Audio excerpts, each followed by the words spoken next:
And welcome back to a Standard Fantasy Football Podcast. I'm your host, Jono, and as always, my co-host, Chris, is here. I am back with you guys after my trip, and we are ready to give you start and sit advice to all the matchups, starting Sunday afternoon on the East Coast, Sunday morning for you lucky West Coasters.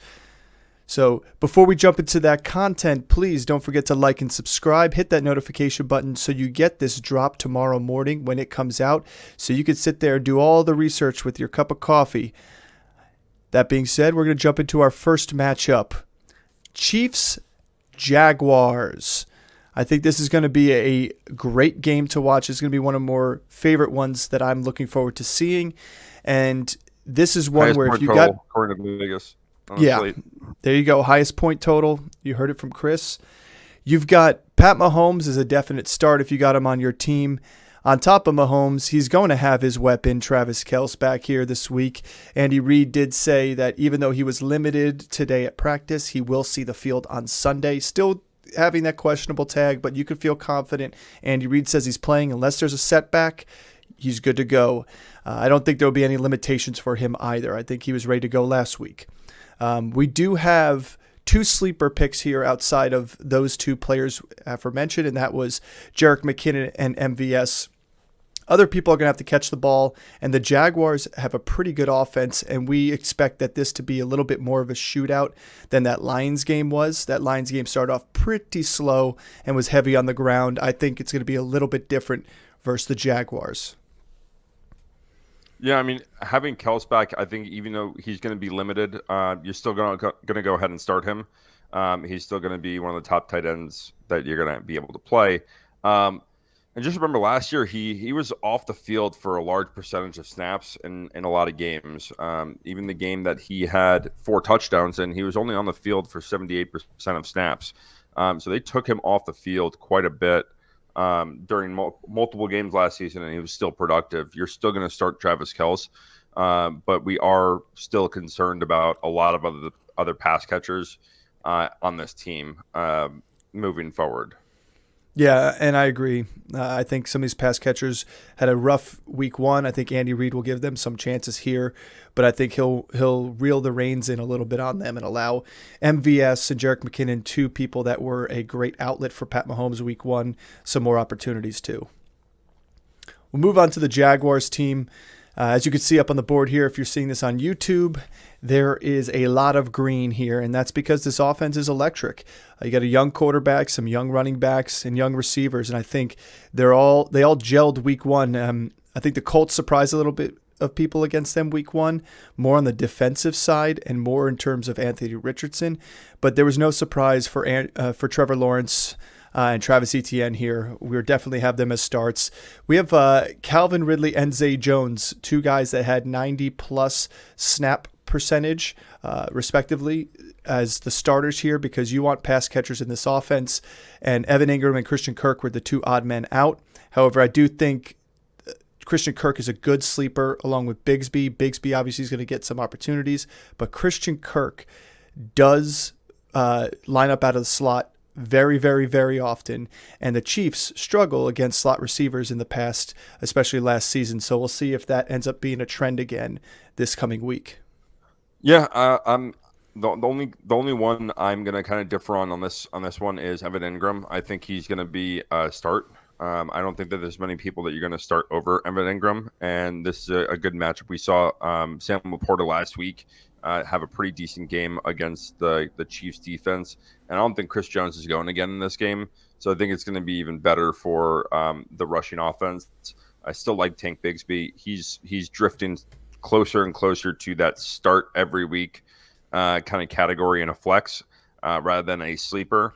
But I would agree with the receivers. You're going to start Calvin Ridley. Zay Jones is just on the field way too much, and he is productive when he is on the field. Mm-hmm.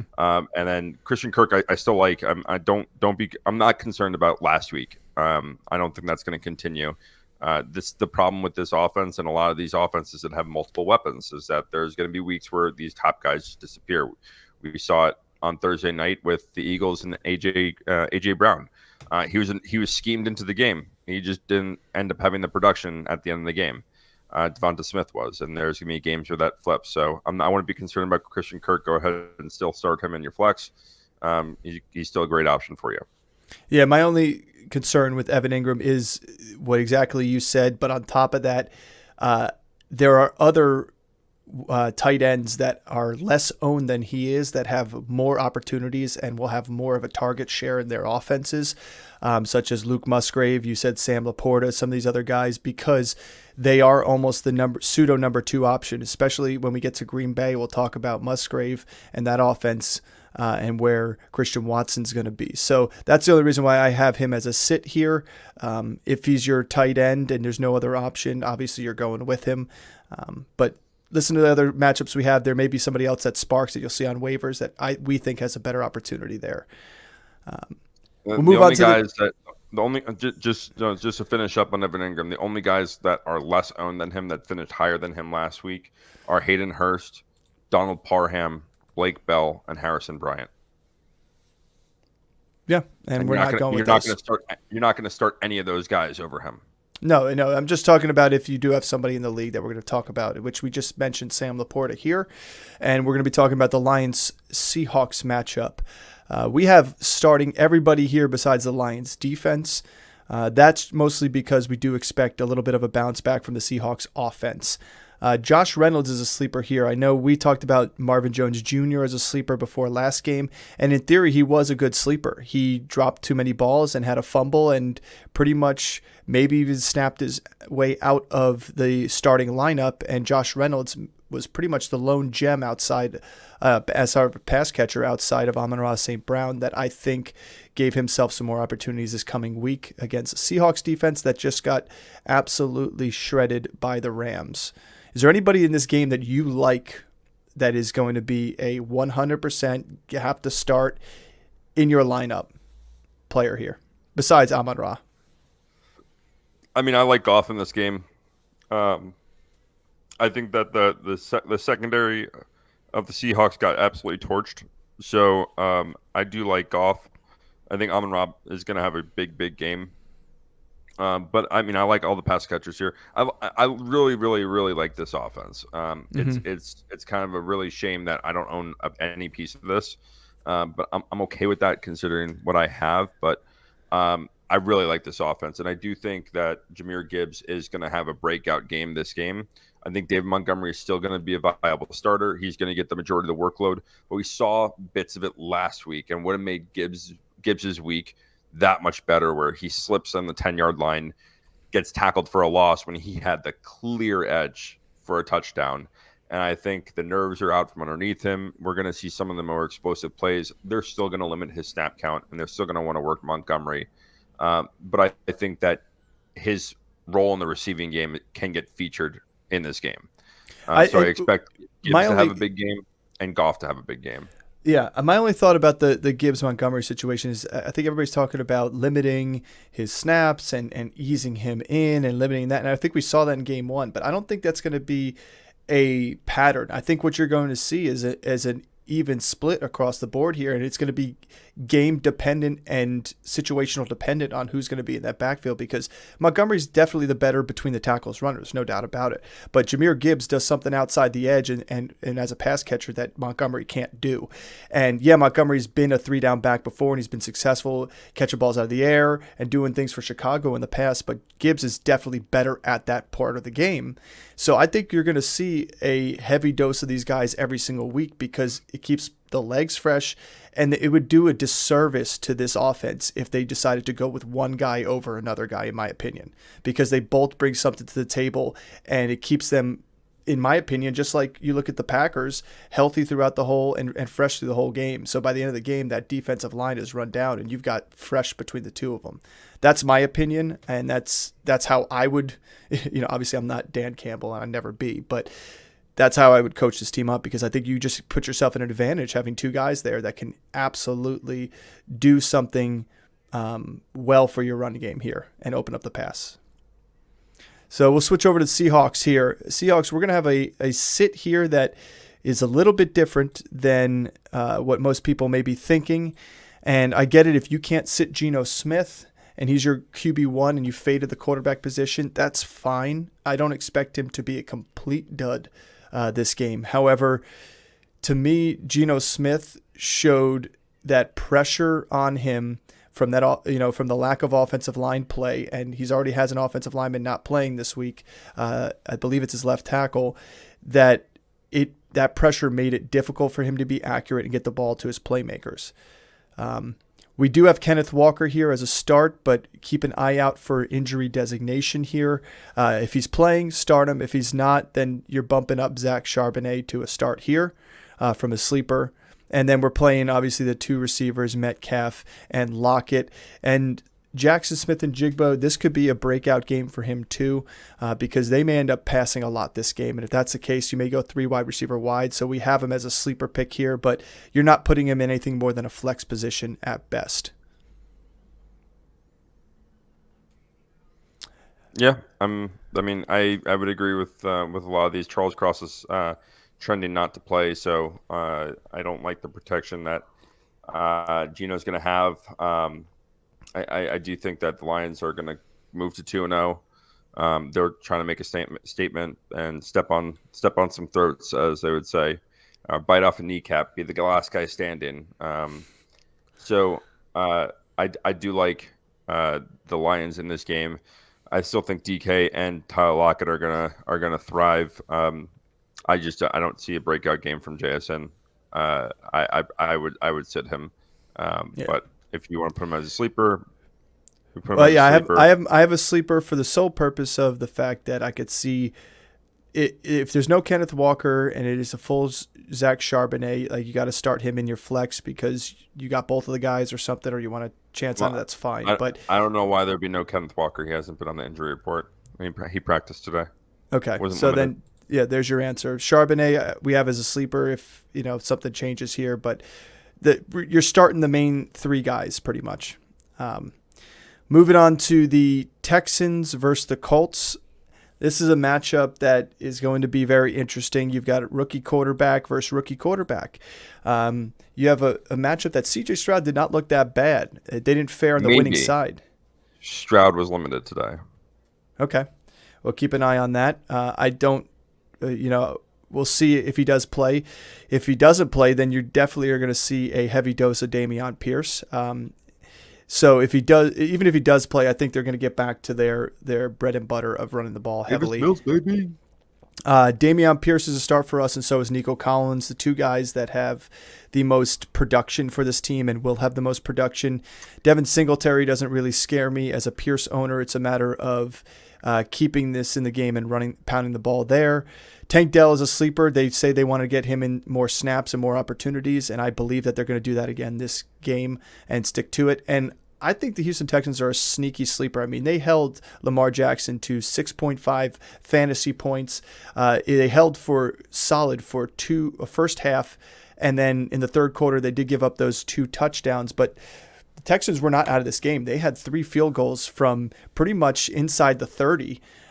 So to me, they're in a position here to go against a Colts offense that did show themselves up against the Jaguars and have an opportunity to score some points behind Anthony Richardson. But the Texans have a chance to score their first win of the season here, and I think they're going to do it behind the backs of Dameon Pierce. I think they're going to get back to what they do best. Yeah, I mean, another sleeper I like on this on the Texans team is going to be Robert Woods. He was really involved last week. Mechie is still not playing. Woods did participate fully in practice today. I do think that this game has potential to kind of go back and forth. If C.J. Stroud plays, I think Robert Woods could be a good option, good sneaky option in deeper leagues. Mm-hmm. But yeah, other than that, like if there's not very many people I would start week in and week out on this team. Nico Collins and Dameon Pierce being the only 2, and Tank Dell as your sleeper. Those are kind of like my go-to until other people really start proving that this offense is going to be legit. Yeah, I mean, I got Pierce as an RB2, Nico Collins as a wide receiver 2, and you got Tank Dell as a flex play. On a weekly basis is probably where you can trust those. So let's move on to the Colts. They surprised me last week, and I'm sure they surprised a bunch of other people, except for Anthony Richardson truthers, who were not fazed at all by the fact that he came out throwing the ball over 30 times, running the ball well, getting them on the board. And honestly, they came very close to winning this game against the Jaguars. It came down to Anthony Richardson getting knocked out of the game on 4th and 1. I believe on like the 3-yard line or 4-yard line for the Jaguars. So we have Anthony Richardson for a start, because if he could play that way against a decent Jags D, they can do it against a decent Texans defense. Zach Moss is going to be playing this game most likely as a starter. Deion Jackson did not do anything to help the Colts offense last week, and you saw Evan Hull leave with a knee injury. Michael Pittman did have a good game, and that was what surprised me, I think, the most, was Anthony Richardson was finding him early and finding him often. So to me, it's going to be tricky because that Houston Texans defense is good. So I'm downgrading him from a wide receiver 2 spot to like a 3 flex spot, but I'd still be willing to get it there, because I think they're still going to end up having to throw the ball a lot and getting it out there. But those are the only guys that I look to see to start on this offense. I know we have Josh Downs as a sleeper, Colts defense as a sleeper, because they did pretty good fantasy-wise against the Jaguars. Even though they got scored on and they lost, they still put up some points in fantasy. Any thoughts on the Michael Pittman, Zach Moss plays? Because those are interesting to me. I think Pittman, so let's clarify. He had 11 targets last week. 6 of them came in on the final drive of the game. So this, I got to see it another week in order to really have a lot of faith in this offense. I would agree that Zach Moss is going to be the starter. There's some concerns. Quentin Nelson's not going to play this week. Looks like he hasn't practiced all week. So their all pro guard is going to be out. So it's going to affect the run more than the pass. I did like Josh Downs' workload. I like him as a sleeper.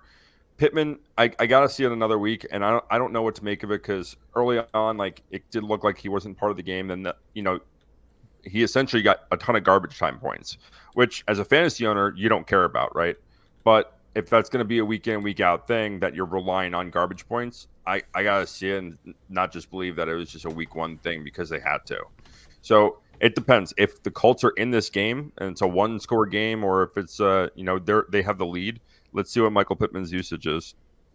Well, this is my only theory behind it. Regardless of when he got the points, garbage time or not, they threw the ball a lot. He ended up having 11 targets. He had 6 in that final drive when it counted the most. Number 1, but number 2, they threw the ball I wouldn't say very well, but they threw the ball a lot in volume, is way more than I thought they were going to throw the ball against the Jaguars.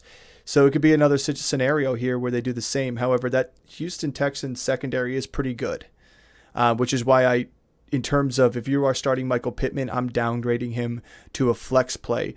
There are better matchups for wide receiver than Michael Pittman's this week.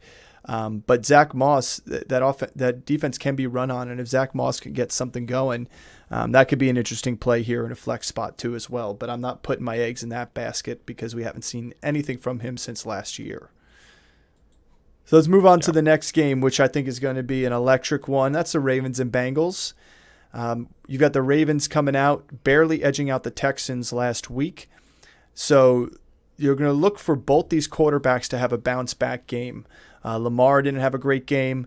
Joe Burrow definitely didn't have a good game. So to me, the fact that you lose J.K. Dobbins, you got kind of a carousel at the running back spot. Lamar Jackson may end up leaning a little bit on his legs this game too as well, even though I know they're trying to get away from that in terms of play calling. Doesn't mean he won't do it.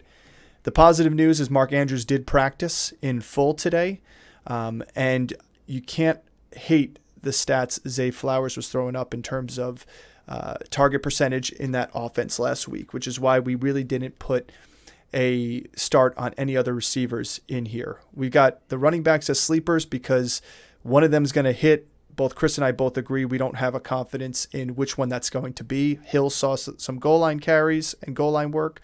Gus Edwards was effective early on. Is it going to be that way, or is it going to be just series by series by series? This is not the week to start the running backs. Yeah. So Mark Andrews was limited in practice. Tyler Linderbaum did not practice at all. Their center, Ronnie Stanley, their Pro Bowl center or their Pro Bowl tackle, did not participate. So they might be without their starting center and their starting tackle. I don't like the running backs in this game whatsoever. On top of that, and we'll flip on. We're sticking on the Ravens injury report, but this is going to transfer over to the Bengals. Is that both Marlon Humphrey and Marcus Williams did not practice as well, so they're going to be down 2 secondary guys on the other side of the football. So I know a lot of people were hesitant on the Bengals receivers. Again, this is not the week to do so. Go ahead and fire those guys up. Zay Flowers, as of right now, is going to be the only guy I'm going to say is a start. Rashad Bateman, Odell Beckham. Let's see how they come in. I think that this is a divisional game, so this has a chance to pop off a little bit, but we don't know what really. It's hard to evaluate what the Bengals are really going to look like, considering the mess of a game there was last week. And if this defense gets after them, I mean, Lamar in this running game can just kind of milk the clock out. So if Andrews does play, he's going to be a start. But other than that, Zay Flowers is probably going to be my only other start other than Lamar Jackson. Start this defense, yeah. Just because you're going to get 15 sacks on Joe Burrow. Yeah. The one thing about Andrews, he was upgraded to a full participant in today's practice. So he was limited all week, and then today was a full participant. So that's the positive thing. So it looks like it should be a go for him, but keep an eye on that before Sunday's game. We'll switch over to the Bengals side here. One thing to note, we talked about definitely playing that Ravens defense, and we have the Bengals D here as being a sit. But with the injury news, to me, you have an opportunity to get some sacks on Lamar Jackson. I mean, if the Houston Texans could do it, the Cincinnati Bengals could do it too. So that could be a sneaky little sleeper play here. We have him as a sit, but if those injuries stick on that offensive line, it could be some getting after the quarterback early and less rushing yards there and making him throw the ball. I think this is going to be a bounce-back game for Joe Burrow and company. I don't know what your thoughts are here, but I'm starting the big four for this offense. Yeah, I mean, I don't think you can afford not to. There's a reason you drafted Chase and Higgins where you drafted them. There's a reason why you moved up and you drafted Burrow higher than some of these other quarterbacks and Mixon and where you drafted them in the second, third round. You got to start these guys, and they had a rough week last week. They're going to bounce back. This offense is too good. And like I said, the injuries on the other side in the secondary, Burrow's going to get sacked, but that doesn't mean he can't throw up hundreds of yards. I mean, we saw again in the Eagles game, Kirk Cousins got beat up back there, still threw for 330 yards. 360. 360 and four touchdowns. So you can have that. And I think with Jamar Chase and T. Higgins, you're going to take advantage of this beat up secondary. Yeah, they're going to come into this game with a little bit of chip on their shoulder. Exactly. They want to, too. They want to prove that, they got humiliated last week. That offense looked terrible. Yeah. So I wouldn't be surprised if they got the ball first in the first half. I wouldn't be surprised if they take the first shot deep downfield, down the sideline to Chase, just go off with a bang, like one of those type of plays to start. I wouldn't be surprised. I would think that it's probably going to be an intermediate pass to get Burrow in rhythm. Then they're going to start hitting deep. Yeah, we'll see. Let's move on to this next matchup of the Bears and Buccaneers. Here's a situation where if you are a Justin Fields owner, you're riding him again in a week. Now, the Buccaneers, or at least I am, the Buccaneers are susceptible to the pass as they were against the Vikings last week. And I think Justin Fields is going to have an opportunity if his offensive line can block for him at all. You're starting Khalil Herbert probably because you have to, based on where you were drafting him. But don't be surprised if Roschon Johnson finds his way into the game a little bit more often. He was kind of the saving grace for that Bears offense and a check down valve for Justin Fields late in that game, with 5 carries for 20 yards and multiple catches. And then you've got DJ Moore, and I think this is going to be a bounce back game for him, for your DJ Moore owners. He was open multiple times in the last game, and Justin Fields just couldn't get it to him or didn't have time to get it to him and had to check down. I think you're going to have a little bit more time. That Packers defense was pretty good. But that being said, it is not going to be easy to run on this defense. They've always been a good rush defensive team, but you're banking on the fact that Herbert and Roschon are going to be guys that are going to catch balls out the backfield here. And at the end of the day, Justin Fields did throw for over 200 yards yesterday, and yeah, he had a ton in garbage time at the end of that game. But he didn't throw for 200 yards that often last year. So let's think of the positives here, small victories. Let's hope he protects that ball and he makes good decisions. In those games, he ran for over 100. He didn't do that last week. No, he only half that. So I'm not starting anybody else here. Cole Kmet could also be a factor here for them. We have him as a sleeper, and that's because he was a very, very viable and popular option for Fields in the passing game last year. So this is going to be a prove-it game for the Bears offense here. I think if they can't pull out a victory here, or if they can't at least pull out some point scoring here in the passing game, it's going to be a long season for Bears fantasy owners. Yeah, I think there's 2 things that we need to consider from last week, right? The Packers are a really good defense. Or they could be a really good defense. And the Vikings' offensive line stinks. Yeah. And so I think that, it's hard to be like, oh, well, the Vikings only ran for this against the Buccaneers. Yeah, well, their offensive line stinks. And they can't run worth a damn. And Kirk Cousins is under pressure immediately upon getting the ball. So I think that Fields can have a bounce back game here. I also think the running backs are good, viable options. I do like Roschon as a sleeper this week. I think DJ Moore is going to have his breakout game this week. It doesn't mean that Justin Fields is going to throw for 300, but I can see 250 and a couple scores. I can see them really trying to air out and run all over this team too.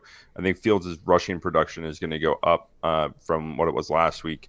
The 50, what made him so valuable is the fact that he ran for over 100 yards per game last year. That's what made him so valuable. I mean, not 100 per game, but close to. No, there were multiple 100-yard rushing games for him last year, for sure. So he needs to be able to be putting up 80 rushing yards a game. If his passing totals are going to be around the 200 mark, or he's going to have rushing touchdowns on top of that. I mean, you see Jalen Hurts again. We're referencing back that Eagles game, but it's recency. We're using those stats, and Jalen Hurts didn't have a huge passing game, but he had 40 yards rushing, but 2 rushing touchdowns, 3 touchdowns total. So the touchdowns are really what's going to propel you.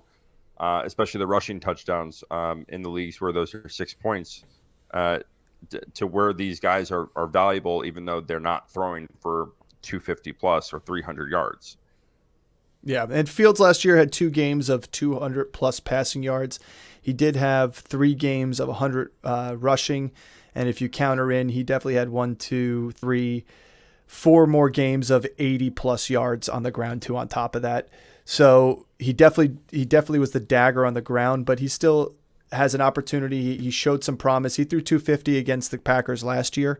He threw 220, I think, again this year. He threw a 208 against Minnesota.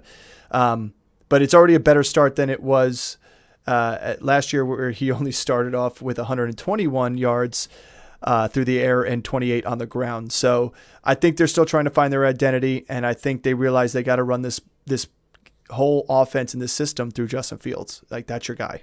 And if he can't do it, he's just not going to be your guy of the future. Speaking of a guy who's got an uncertain future, and that is going to be the Buccaneers starting quarterback, Baker Mayfield. However, he is the starter for the Buccaneers, who are 1-0, and he pushed them down the field. He looked pretty good in the passing game, and yes, obviously that was the Vikings who put some weight on little boy. Who just got destroyed on Thursday night in the passing game.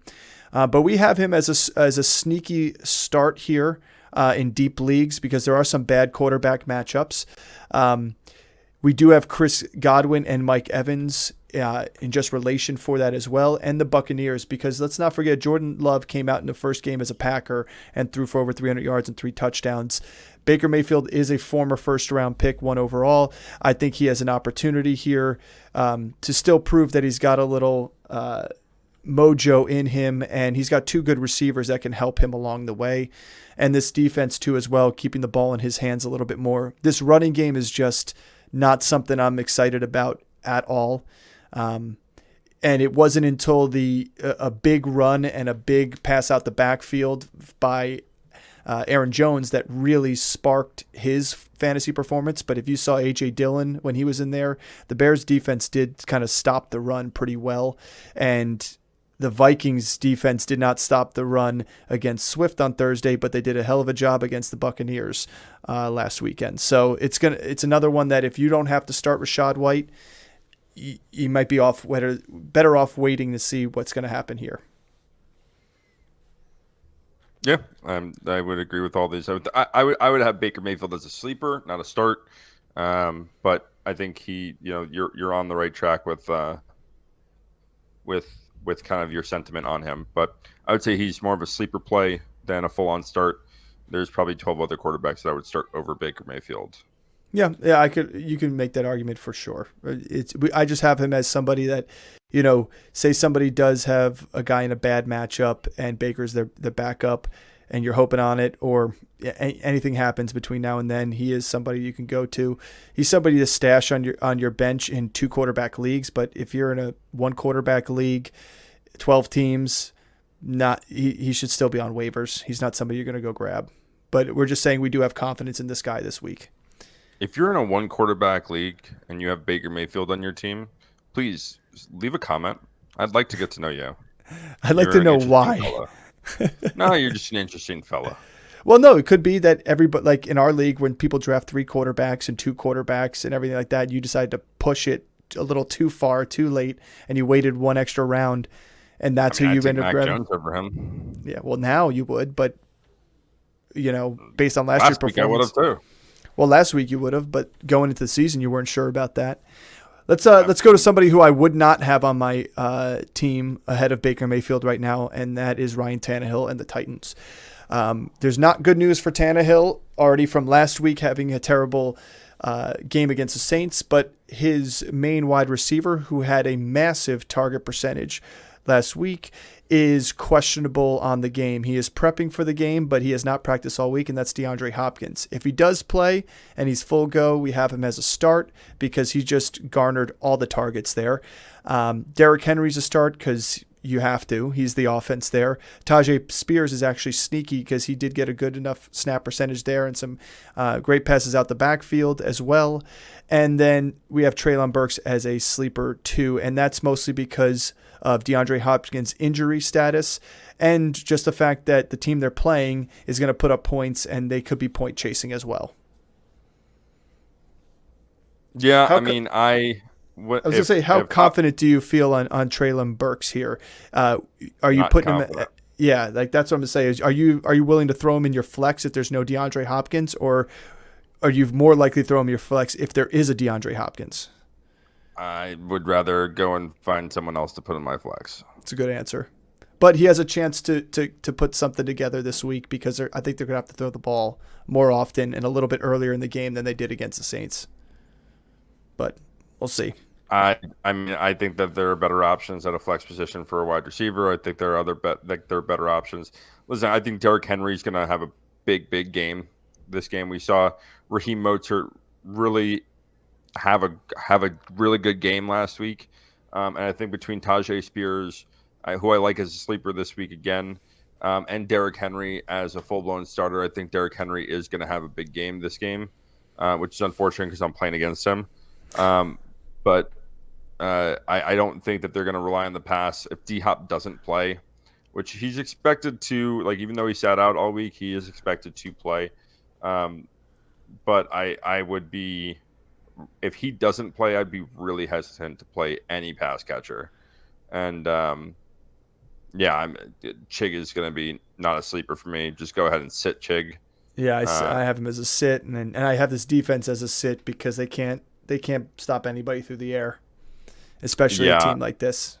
Yeah. This is going to be. Chargers are going to put up some points in this game. That's all I got to say.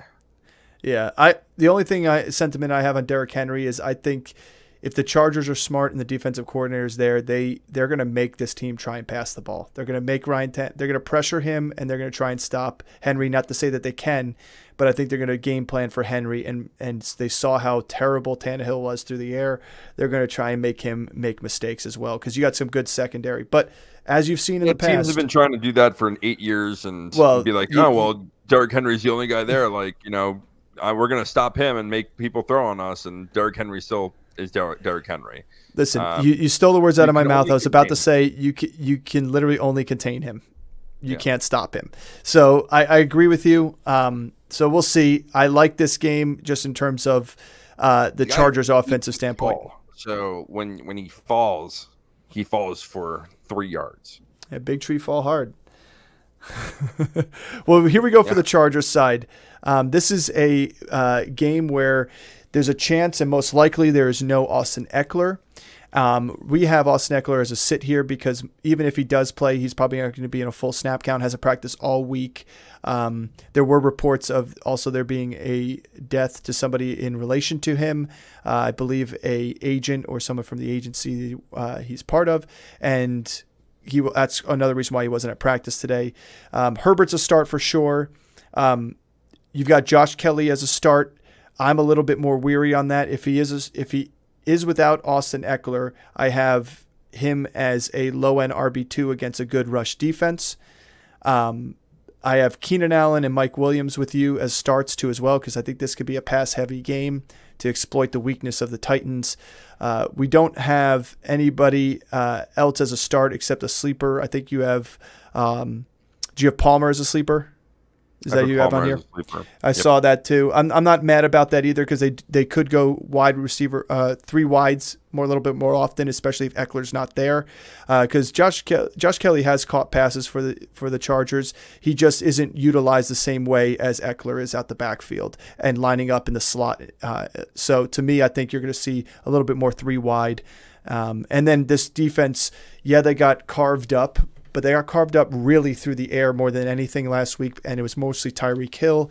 They're not facing Tyreek Hill here. They're facing Derrick Henry, and I think they could create some turnovers. The only thing that makes me nervous is Joey Bosa has a chance of not playing. It looks like he was working off on his own on the sideline today, and you really need him in there to pressure that quarterback and get some sacks, especially because this team is susceptible to it, the Titans, that is. Yeah, I mean, I like what we talked about. Herbert's going to be a start. Kelly's a start.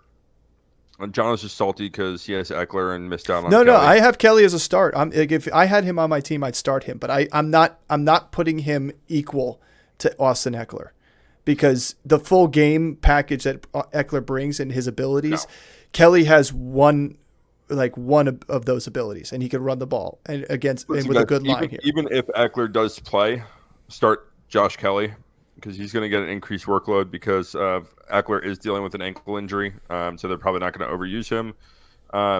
He's still going to be a start for me whether Eckler plays or not. I just like him a lot more if Eckler doesn't play. Yeah. Allen Williams, go ahead and start. This defense still go ahead and start. Palmer's going to be a sleeper just because this team, the Titans team, is so bad against the pass. They're so bad against the pass. Yeah, you had 3 receivers from the Saints. They're so bad against the pass. You had Rashid Shaheed, Michael Thomas, even though he didn't hit the end zone, still had over 60 yards and was peppered early and often. And Olave, again, just doing what he can do. And it seemed like effortless for Derek Carr last week. I mean, I know that this defense did stop the running game against the Saints, which stopped a couple drives for them. But once the Saints started airing it out and just started completely throwing the ball and abandoning the run, I think that's where you saw the game get away from the Titans a little bit more. Right. Speaking of a team that runs the ball a lot, the Atlanta Falcons. Its team only had 18 pass attempts last week from Desmond Ridder. Not that they needed more to win the game, but that being said, they're going to need more to beat the Packers this week. So this is going to be interesting, which is why we have sits on everybody but Bijan and Tyler Algier. If you get a split between the two of them as they were, I think you'll see some good opportunities. I don't know if you'll see the rushing numbers that you saw from them last week, because this is a better defense than the Carolina Panthers rush defense, and you definitely have a better secondary here at the Packers that could take away Drake London, who was pretty much non-existent anyway, or could take away Kyle Pitts depending upon where they line up. Because I don't think got so open on every single play that they just didn't throw the ball to him. Just didn't throw the ball to him. Yeah. I love the memes where like the Atlanta Falcons don't deserve Kyle Pitts, and it's so true. And this is what I've been saying all along. I don't not like Kyle Pitts, and I know there's been a lot of hate on him coming from my end of the camera. My issue is not with Kyle Pitts. My issue is with Kyle Pitts in this offense.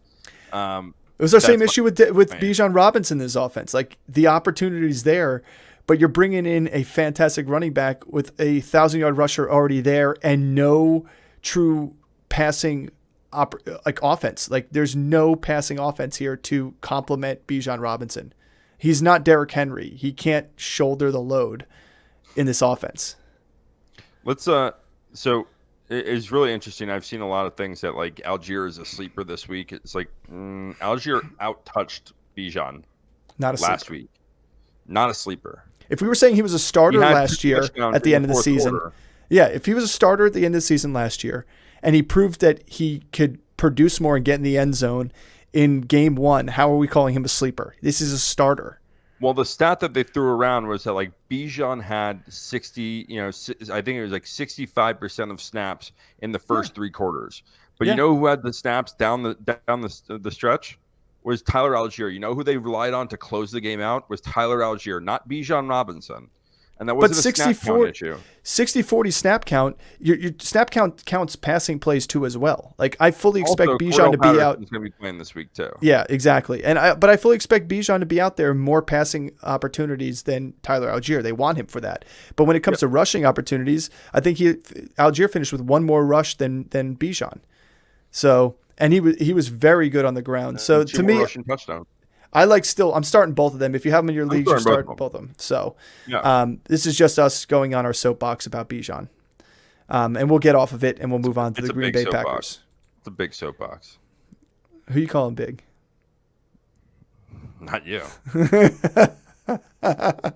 Mr. Krispy Kreme. All right, here we go. We got the Green Bay Packers. It's Friday. Let me indulge. At least I'm surprised you didn't have all six. So the Packers offense here, Jordan Love was a nice surprise. I will say this Falcons defense is a decent defense in itself. They have put some pieces together in the offseason to make them better. But that being said, Jordan Love looked good.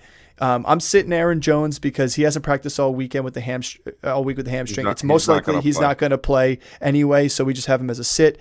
A.J. Dillon's a start because it's going to be a purely volume play here. He's going to get passes. He's going to get rushes. He's going to be somebody that's going to give you better output than he did last week because of the volume. We have Romeo Doubs as a start because Christian Watson has not practiced all week as well. He's sitting right there next to Aaron Jones as somebody who's most likely not going to play. He had 2 touchdowns on limited snap last week. I expect his snaps to go up because he's going to be 1 week healthier from his hamstring.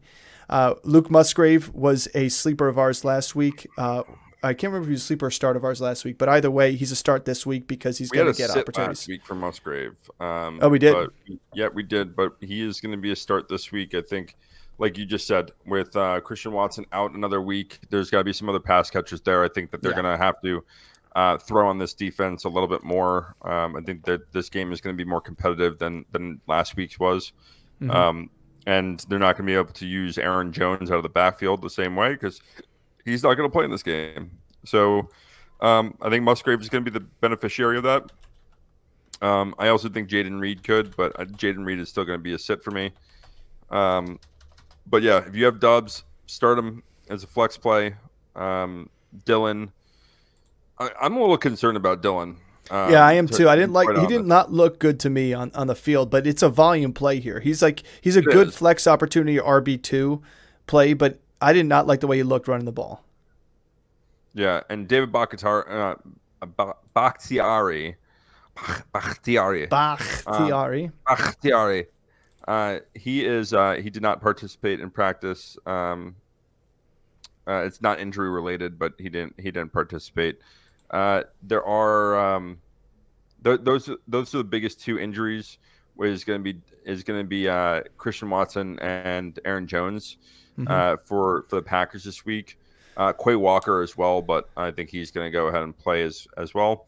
Um, but yeah, I would start Love. He looked good last week. I think he's going to look good again this week, and I think the Packers should win this game. Go to Hmm. 2-0. The reason why I like Dobbs and Musgrave a lot this week was the two plays that really won I mean, there were more than two plays. I mean, they won by 18 points, but still 14 points of scoring from the Packers against the Bears last week came from right off the tail of a 51-yard reception by Aaron Jones out the backfield that he ended up running in for, I think it was down to the 7-yard line. He was able to run it in there after A.J. Dillon was stuffed for 6 of the yards. And then it was a 35-yard run for Aaron Jones as well.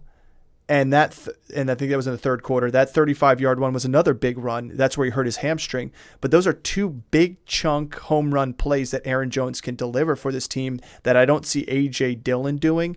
And I think they're going to have to push the ball downfield a little bit more, and they're going to have to rely on pass catchers. And the rapport that Dobbs and Musgrave have with Jordan Love is actually pretty remarkable for this young receiving core and pass catchers. So I like it. I think it's going to be interesting.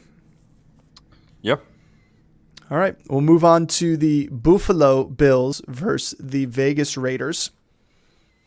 To me, the Buffalo Bills are in need of a bounce back after last week. Can we say 0-1 Buffalo The Bills? 0-1 Buffalo Bills are in need of a win. You're not sitting Josh Allen. You're not sitting Stephon Diggs. We have James Cook as a start. His usage last game against the Jets, which was a difficult game for him, period, was pretty good and enough to warrant him a start opportunity, especially if he gets that usage against the Raiders, who he should have a little bit better of an opportunity against. And we have Dalton Kincaid as a sleeper, Dawson Knox as a sit. Damian Harris is a sleeper because he was using goal line opportunities. Didn't look that great outside of that, but still, when you're a guy getting goal line touches, you have a opportunity to fall in the end zone. And the Bills defense as a start because the Raiders are going to be without their leading pass catcher from last week, Jacoby Myers. They still have Devontae Adams, obviously, and Josh Jacobs. But the team if you take away Jacoby Myers last week, this team didn't look that great offensively. But they did play a tough defense in Denver themselves. So do you think the Bills go 0-2? No. No. I think So I don't think it happens, but I think that there's a chance. Like this is not one of those where I'm like the Bill. This is probably going to be a get right game for them. The problem is that they're probably overlooking the Raiders, and the Raiders are not a slouch team. They won against Denver last week, and Denver's defense is one of the better defenses in the league. And if they're going from from the Jets to Denver, those are two tough defenses. The Raiders. They're not going that. The Raiders are dealing with the Buffalo defense. Dealing with the Buffalo defense. I think that this is going to be a much easier defense to face. We saw Zach Wilson and the running game have success there. So I think Josh Jacobs is actually in line for a massive, massive game here. Austin Eckler believe that he's got him as his bounce back player of the week and his favorite player this week. Yeah, I think Jacobs is in line for a huge game, especially with Jacoby Myers out. I don't expect there to be another huge pass catcher. I don't think Hunter Renfrow is going to get just all these targets now. I think Adams is going to be a beneficiary of it. Jimmy G he's an efficient thrower. And this is the thing with Jimmy G. I think he's underrated. He's not going to hyper target people. He's going to take what's open. He's a smart quarterback. Let's talk about Jimmy G in a second. Let's talk about the Bills here. I mean, So who on this team are you less confident against this Raiders team? Do you think the Bills lose this game to the Raiders because their offense is poor? Or do you think they lose it because the Raiders actually are decent enough on offense? if the Bills lose this game, it's going to be because Josh Allen turns the ball over again. Yep. And that's going to be the story of Josh Allen's young career so far. Is they're going to go as far as he goes. Yep. And so if he plays well and protects the football, this team's going to win. If he would have protected the football last week, they would have won that game. Yeah. But you turn the ball over 4 times and make reckless decisions, you're going to lose games. Yeah, and this was Stephon Diggs' gripe. This is what was causing a lot of the turmoil. Is that there's some bad decision making by Josh Allen that he's not proven that he's gotten over, and he has all the talent in the world to be a top, the number 1 quarterback in the league. Mm-hmm. But when you throw into triple coverage across your body downfield and not look off safeties, what do you expect is going to happen? Let's move on to the Raiders. We said our piece on the Bills here. Even though you're talking up Jimmy G, we do have him as a sit here because it's not like the Bills are slouches at defense, and they can be turnover machines as well, and they're going to get to the quarterback. But we do like Josh Jacobs. I think it's a home run hit here. If you got him, you supplant him, and you're going to be happy. And then Devontae Adams, because there is no Jacoby Myers, I think it doesn't matter which defense he plays, he finds himself open. It's a matter of if Jimmy Garoppolo can throw him open as well. So this is going to be interesting. I do agree with you. If there's a turnover margin differential between the Raiders and the Bills, the Raiders do have a chance to eke one out here. Not a lot to say outside of that for the Raiders, so let's move on to our next matchup, and that is the Jets and the Cowboys. The 1-0 New York Football Jets. This is going to be it's going to be a tough matchup in the trenches. It's going to be 2 defensive pass rushes and 2 secondaries that are going to challenge these quarterbacks. And obviously, Dak Prescott was a turnover machine last year. Zach Wilson wasn't much better, obviously. So I don't know how to see this game going besides of on the ground between Breece Hall and Tony Pollard. And it's going to be a tough one for them. It's going to be pretty tough for them to get things going here. But there has to be a winner on one side of the ball. So in terms of the Jets, we have Breece Hall as a start. We have Dalvin Cook and we lost Chris. That's all right. We'll keep going. We have Dalvin Cook as a sleeper. We have Garrett Wilson as a start. Obviously, Garrett Wilson to me is hard to sit. You've got to keep playing him. Here he's back again. You got to keep playing Garrett Wilson in your starting position because he is the number 1 wide receiver there. But it is going to be a tough matchup against the secondary. And we have the Jets starting defense as a start here too as well. I think they're going to challenge Dak Prescott. Before we move on to the Cowboys, is there any player on this offense that you feel comfortable with in your starting lineup? Yeah, I mean it's Breece and it's Dalvin. I think that they're going to rely on this run game.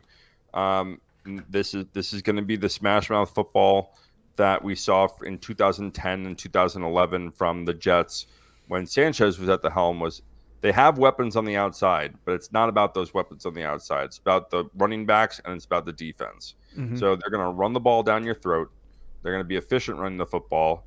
They'll have some plays outside of that they're going to be able to make plays, and because of the receivers that they have, with Garrett Wilson, Lazard, they're going to be able to have big plays from just getting them the ball. Yeah. And so I said this last week when the injury happened. I was like, I would hold off on making any sudden moves with Garrett Wilson or Alan Lazard. I do think that this is another year of Zach Wilson maturing. We saw him in the preseason make some very, very good throws and smart decisions. He's getting to learn under Aaron Rodgers, and Aaron Rodgers is probably going to be in his ear as well on the sideline coaching him up. Well, maybe not during the first couple of days of recovery, but yes, the rest of the season. It's not going to be this week. This is going to be a rough week for the Jets. And by the way, I just want to stat correct. We have, if you're looking at the screen, it does have Zach Wilson as a start. That is a error. He is a sit for us this week. Don't start Zach Wilson. Yeah. Please, for the love of God, don't start Zach Wilson. No, I think this defense, their rush is really good. I think they are susceptible to let up yards, and I do think that the Jets can run the ball very efficiently. If Brees is going to be continuing to be on a snap count, and Dalvin gets in there, this is, when the injury happened last week, I kind of said this is a perfect move. Though when they brought in Dalvin Cook, it just seems like dominoes just fell into line, right? Mm-hmm. They have two really high-end running backs in their backfield that are going to be able to control the game now. And then they don't have to overwork one of them. And if they lose one of them, they're not going to be completely SOL for the rest of the season. Correct. So I think Garrett Wilson is a flex play at best right now. No, that's what I was gonna say. That's where you got to start him, but you got to start him in your flex and not be excited if he boosts more than that. We don't need to stay too much further on the Jets. Start the runners, start a flex play of Garrett Wilson, and start their defense. Let's move on to the Cowboys. Their opponents here had probably the biggest game of the entire weekend last week, beating the Giants 42-0. That was on the tail end of two defensive touchdowns, special team touchdowns here to help that. So you're starting this defense here. Besides that, CeeDee Lamb and Tony Pollard are the only two that I really feel comfortable in my every week lineup, because they're going to be the ones that are going to get the most opportunities in the volume there. Jake Ferguson did get peppered a lot there, but it didn't create a lot of opportunities and a lot of yardage in the game against the Giants, but it was a messy, rainy day, and they were up by a lot. So you still want to see, can Dak Prescott do it? Brandon Cooks would have been a good option, but he is nursing I believe they said, sprained MCL. And Deuce Vaughn, we have him on this list here, but he is not quite yet somebody you're sneaking into your lineup because we don't know. Tony Pollard didn't need to do much last week because they were constantly up, and it was a slow game for them offensively. Yeah, it actually be. I'm interested to see how the usage of Rico Dowdle. Yeah, Dowdle is another one. Is going to be this week. He's another guy at running back that if Pollard gets stuffed, if they're going to bring in a bigger back to kind of pound the rock. But yeah, I think CeeDee Lamb, this is something me and you kind of discussed offline because you originally had him as a sit. But it's the same as Garrett Wilson. That's why. What's that? Just because it's the same as Garrett Wilson situation, minus the Zach Wilson as a starter. It's just I don't like the matchup, and it could be rough. It could be a rough day. Yeah, but I mean, they're going to scheme him open because even though he is probably 40%, 50% of times he's going to be lined up on the outside, he's going to get either DJ Reed or Sauce Gardner. So it's going to be tough matchups on the outside, but CeeDee Lamb does run a lot of routes out of the slot, and I think that they're going to move him into the slot, especially with Cooks being out. So I think they're going to try to scheme him open. Jake Ferguson's a guy I do like this week as well. All right. Let's move on to the next matchup. We got still a bunch to go through here. We want to try get it to you and keep you awake through this hour long here. We're going to go with the Giants Cardinals. I think this is a bounce back game for the G-Men. Obviously, they have an opponent here that their division rival beat last week. It didn't look that easy, but again, it was a rainy game on grass. Daniel Jones is a sleeper choice here. He's not quite a start yet for me. He's going to have to prove it because he looked like Zach Wilson last year in game one. But Saquon Barkley, you're starting, and you're starting Isaiah Hodgins because most likely Darren Waller is not going to be playing because of now he's saying nerve damage to his what is calling his hamstring issue. That's not something you want to hear. So because of that, you want the big body receiver, and Isaiah Hodgins was the go-to guy at the end of the season while Waller was not there. And the Giants defense, I think Wink Martindale is going to bring something to the table against this weak Cardinals offense, and it could be sneaky. I think it's going to be a bounce back for both sides. But don't count the Cardinals out because they aren't slouches either. I mean, they actually made it competitive against Washington last week for sure.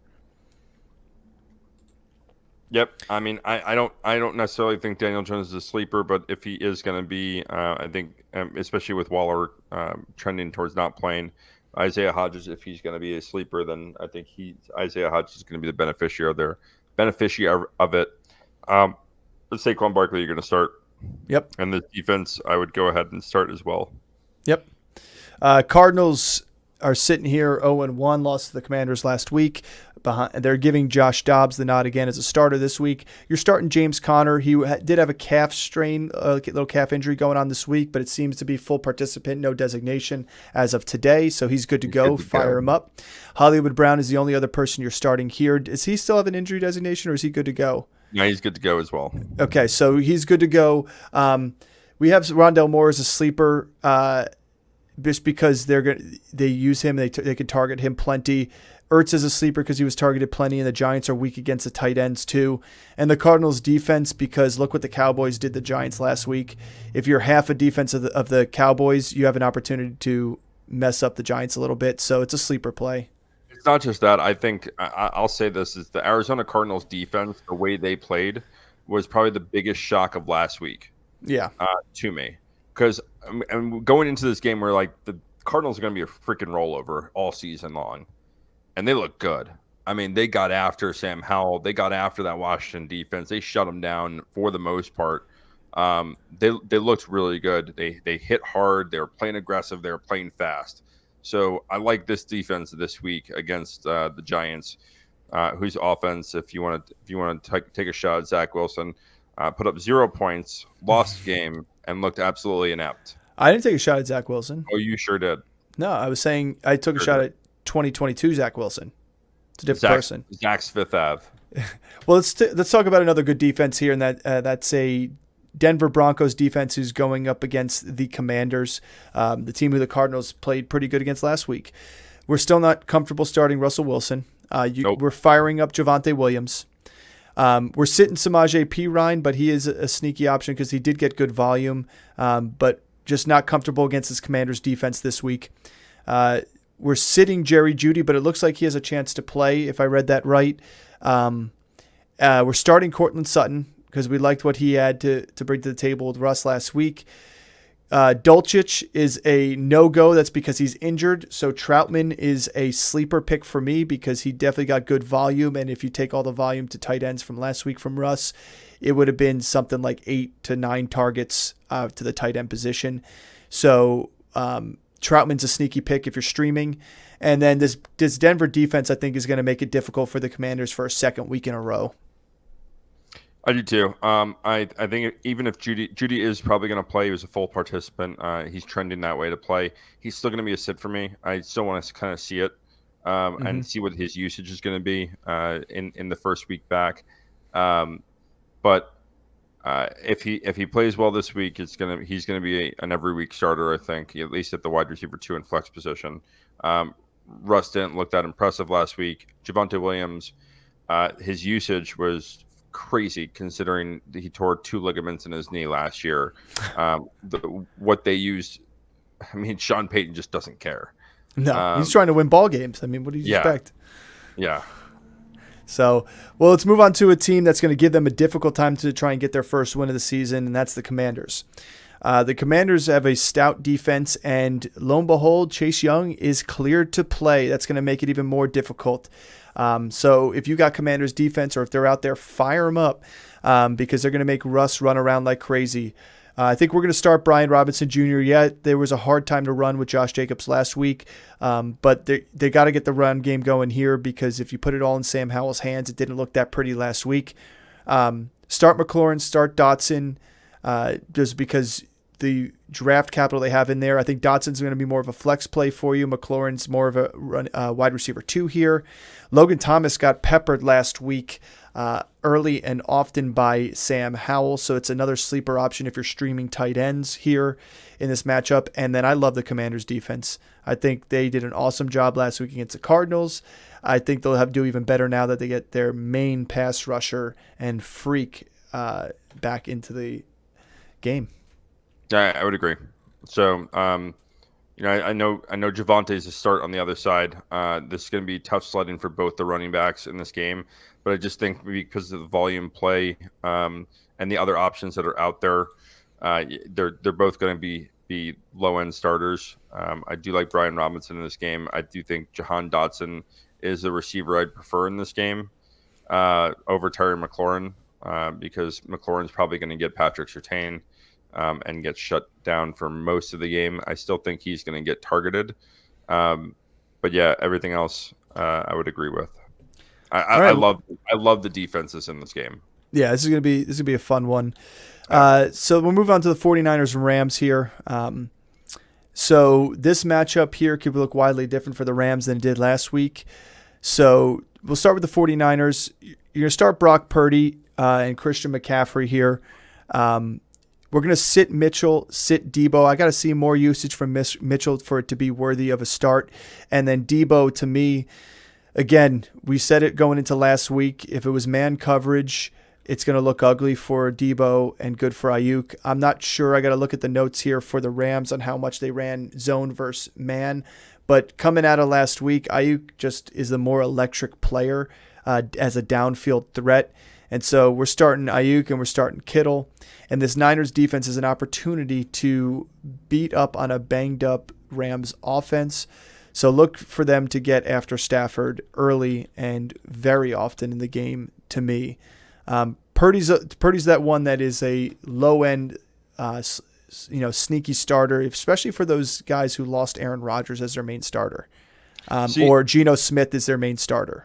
See, this is what confused the hell out of me when I read your rankings originally, is that you had Baker Mayfield as a start, but you had Brock Purdy as a sit. And so I didn't understand that, because if you're confident that Baker's going to have a decent game, you got to be hella confident that Brock Purdy's going to have a good game. No, I'm confident. I think it wasn't that I had him as a sit on purpose. I hadn't made my way all the way through the list fully. So, yeah, I have him as a start because I think this defense, like, to me, they're going to try and get after him, but there's too many more weapons, and Christian McCaffrey's too sneaky that he could just dump off a screen pass for 65 yards to the house, and it goes into Brock Purdy's back pocket as stats. So that's not him. He's throwing downfield. He's throwing in the end zone. Correct. I'm just saying he still has that. To Ayuk, like he still has that, but he's an efficient thrower. Like, he's going to throw for 250, 3 touchdowns. Like, he's going to be good. And I like this matchup against the Rams because I do think this one can have a chance to shoot out. On the other side of things, you have the Rams, which we're pretty much sitting everyone. I'll switch over to them right now, so let's talk about them. So, Stafford is going to be a sit. Akers going to be a sit. I mean, pretty much everyone's going to be a sit. I have Tutu Atwell and Tyler Higbee as sleepers. Puka's listed there as a start if he does play. If Puka does not play, he did not practice today. If Puka doesn't play, obviously don't start him. I don't. If he doesn't play, I would bump up Tutu as a flex play because I think he's going to get targeted a lot. Yeah, if Puka does play, I still like Tutu as a. I love these names, man. Puka and Tutu, Puka. So, if Puka does play, Tutu is still going to be a sleeper for me. And I'm borderline in saying Stafford's going to be a sleeper in this game. If he plays like last week and for the season, I think he's somebody who should be owned. If not, it's not a bye week matchup, but somebody to replace Aaron Rodgers. Yeah, Stafford is a gunslinger, and he is a hell of a lot better than Kenny Pickett. So I know this Niners defense is good. They're really, really good defense, and I'm not knocking them, but Stafford is a different player than Kenny Pickett is. All right. His hands are 3 sizes larger. So just that alone. Well, let's move on to our primetime games. So that's your 1 o'clock and 4 o'clock slots. Let's start off with the Sunday night game with the Miami Dolphins and the New England Patriots. Here you're starting Tua. I know this is a tough Patriots defense, but to me, you're starting Tua. You're starting Mostert. You're sitting A-Chain, even though he looks like he's coming off the injury report for anything. He'll be playing, but you're sitting him. And then Tyreek and Jalen Waddle, you have to start every single week, regardless of matchup, because one of those two guys is going to create a mismatchup during the game and get out there. We have Smythe as a sleeper tight end opportunity because he did get targeted by Tua last week and was pretty successful. So he had some nice targets. Yeah, to me, I think it's a good one. This defense too. Okay, starting the D. I'm starting this defense against the Patriots. I think the Patriots are going to come back to earth a little bit. The Eagles secondary is beat up, and they took advantage, and the Patriots took advantage of the last week. I do think that if the Dolphins are very susceptible to the run, so if we want to switch over to the Patriots, Switching over. My guy here is going to be Ramondre. He's probably my must start of the week, or at least a top 3 must start of the week. And Zeke is going to be a sleeper for me because I think that they're going to take advantage of this run heavily. I do still think Mac Jones is going to be a start, and Kendrick Bourne and Hunter Henry are going to be starts as well. We saw the rapport with both those guys, how they looked, and let's just be honest. This might be like a Kirk Cousins situation from Thursday Night Football. I'm gonna keep rubbing that in your face, where I don't care if Mac Jones plays terribly in the first half. They're gonna be chasing points in this game, and if they need to keep it and stay in this game, it's going to be by having explosive plays through the run game or having big plays in the pass game. And I think Hunter Henry, Kendrick Bourne are going to be the big recipients of that. Even Gesicki as a sleeper option at tight end. But Hunter Henry is my go-to guy at tight end for this position. I know I went and picked him up. He is getting a start for me this week, and I'm very confident in him. But Ramondre, start of the week. Yeah, the only other thing I'll say about this Patriots offense is I did read a report, a little article about Juju Smith-Schuster kind of not necessarily being in a doghouse, but just not being the favorite receiver out of this bunch and what he's able to do. And obviously, there's been no Devontae Parker out there, so we have Kendrick Bourne as a start because he was the recipient of the touchdowns last week.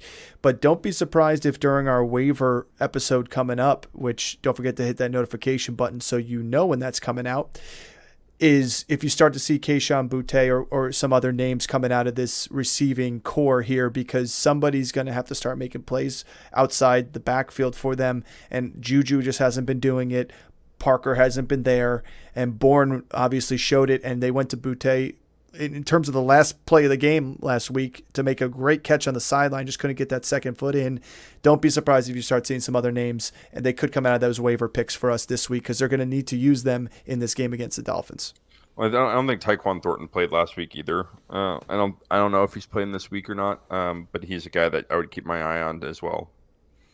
So let's move on to the first game of the Monday night slate. There's a double feature on Monday night. And we've got the Saints versus the Panthers is the first one here. And I wish I had a piece of this offense because I'd be starting anybody on the Saints offense. I'm starting against the Panthers. They couldn't stop the run last week, so I love Jamal Williams. They could not stop the pass at certain times as well in terms of Atlanta. They made some turnovers in terms. I think they threw 2 picks there were 2 picks for Bryce Young, and then there was Carolina. Sorry, they only had 18 passes to defend last week. So I think it's going to be a rude awakening for them here this week because the Saints are a arsenal of receivers and a gunslinger at quarterback. And no J.C. Horn. J.C. Horn got placed in the IR today. On the IR today. So to me, you're firing up everybody, including the defense. I don't think we have to talk about anything else there. Except for Taysom Hill. Yeah, but he's not even on our list. I don't think I'll ever have Taysom Hill as a start. It was crazy, though, to see. That's why Juwan Johnson is not a start for me, is one, because of the mouths to feed over there, but two, Taysom Hill was targeted in the end zone last week in a passing opportunity. It wasn't Juwan Johnson. So that just bothers me when he's still sneaking in, trying to vulture away from positions, and it seems to be Juwan Johnson he's vulturing from, not the running backs this year. All I have to say is my start from this game is Rashid Shaheed, for those who can't hear, I like the Friday the 13th reference there. So let's move on to the Panthers. They had a tough loss to the Falcons in week 1. However, we're in the same boat as we were last week. You're not really starting anybody here besides Miles Sanders. There is a chance to stream Hayden Hurst. He was a benefactor of a touchdown last week and some targets from Bryce Young and checkdowns. So if you are streaming, it is an opportunity here, but it's not one you like. You're not excited about this opportunity against the Saints. So nothing Yeah, more to I'm talk about the Panthers not here. tickled by these guys. No. I do think DJ Chark was limited in practice this week. I don't know if he's going to make his return, but there's nothing else. It's a tough You're starting Saints Sanders, and defense. pretty much that's it. It's a tougher defense than they did against the Falcons. So it's going to be a tough one for them here. So let's move on to the last game, is the second Monday night game, and that is the Steelers and Browns. The Steel Curtain here, man. They were a little disappointing week one to me. Kenny Pickett is a sit for us here. We have Najee as a sit because the Browns defense is legit. Jalen Warren's a sleeper because I think it's going to come up to an opportunity where they're going to pass the ball, and he's the more electric runner too, so he's going to have some opportunities to do something out the backfield, whether it be running or receiving. George Pickens is the only receiver I'm trying to start here for sure, because one, he's been John and he's been running his mouth, but two, he's the only one that is like the big playmaker. Between Allen Robinson and the other guys, I think those guys are more or less volume plays. They're going to get peppered with stuff here and there, but you're going to want the guy out of this offense that's going to be scoring the touchdowns, especially in standard scoring leagues, and that's going to be George Pickens. I'm going to sit Freiermuth here, and even though I think he could be a benefactor, he was used last week, and I think he could be somebody there. So if you have another option, go for it. If you don't, you don't have to feel unconfident starting him. I just don't like the matchup. And I do like the Steelers defense against the Browns. I think the Browns offense I think they're good, but I don't think they're great. I think Deshaun Watson can turn the ball over. They're going to get sacks on Deshaun Watson. This is what I'll say on the Steelers before we move on to the Browns. All right, Najee, I know we have him listed as a sit. He potentially could blow up in this game. It all depends on what's happening with the Browns and who's going to actually play. Myles Garrett didn't practice, and they had 3 D tackles that didn't practice. And if they're missing Myles Garrett and major pieces from that defensive line, this could be a game where they rely on Jalen Warren and Najee Harris to kind of get them to the finish line. And take the weight off of Kenny Pickett, especially that Deontay Johnson's not playing. Freiermuth might not play. He was limited in practice all week. So to take the pressure off of those guys, we might see the running game a little bit more. Yeah. Well, move over to the Browns, the last team. We pretty much have everybody as a start for the Browns here, except for Peoples-Jones being a sleeper. And that's mostly because of how beat up the Niners did on the Steelers last week, on top of the fact that I think was it Cam Hayward is going to be he's out, so you lose one good defensive piece there. I mean, Watson's a start here if you're looking for somebody. We have him in our top 12. Nick Chubb is an obvious start. Mari Cooper and Elijah Moore both got worked into that game, and it shouldn't be a rainy mess like it was last week. So I'd also like Njoku and the Browns Cooper defense. Also didn't practice, so that's something to keep your eye on as well. Even though we have him as a start, if he does play, you're going to start him. If he does not play, obviously don't start him. All right. Yeah, if he doesn't play, Peoples-Jones is a sneaky flex play for you because I think he's going to get opportunities. I do too. If Cooper doesn't go, like we'll preface this by, if Cooper does not go, Peoples-Jones is going to be a start for us. He's going to get upgraded to a start. Yeah, he'll be a start for a flex with the opportunity of giving you wide receiver 2 numbers like he did at the end of the season last year. Yep. So keep an eye on those. Don't forget this is a Monday night game, so they do have an extra day of preparation compared to the Sunday players. So don't be surprised that people weren't practicing today and they may be practicing tomorrow. Right. Well, that is all I've got for today, and that's all you've got. So thanks for tuning in. This is our full slate. That's all, folks. That's our full slate for Sunday and Monday here. If you have any questions, any thoughts, any differences of ours, leave a little comment. We will get back to you, and we will get back to you quickly because we'd love to help you out with your questions and starts and sits, as well as why, opinions that you may have, or if you have a question of why we have a guy as a start versus a sit. We'll be happy to get back to you. Chris and I are always on the phones, checking those out and making sure we get the advice we can to you before kickoff on Sunday. Again, Sunday before kickoff, anytime between that hour before the ball gets booted, feel free to give us your start-sit thoughts. Don't forget to like and subscribe. Hit that notification button so you see when all our future episodes drop, and so you can be up on it and getting the advice you need to beat the rest of your league makes. Thanks for tuning in.